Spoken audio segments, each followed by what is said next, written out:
Junagadh civil હોસ્પિટલના orthopaedic doctor સામે દુષ્કર્મની ફરિયાદ નોંધાઈ। ડોક્ટર કેતન પરમાર સામે 21 વર્ષીય યુવતીએ નોંધાવી છે ફરિયાદ।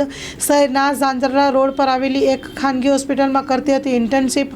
ભોગ બનનાર યુવતીના મોબાઈલ નંબર મેળવી વાતચીત શરૂ કરી પ્રેમજાળમાં ફસાવી હતી। ડોક્ટર કેતન પરમાર સામે બળાત્કાર ધાક ધમકીનો ગુનો દાખલ કરવામાં આવ્યો છે। વધુ તપાસ હાથ ધરાઈ।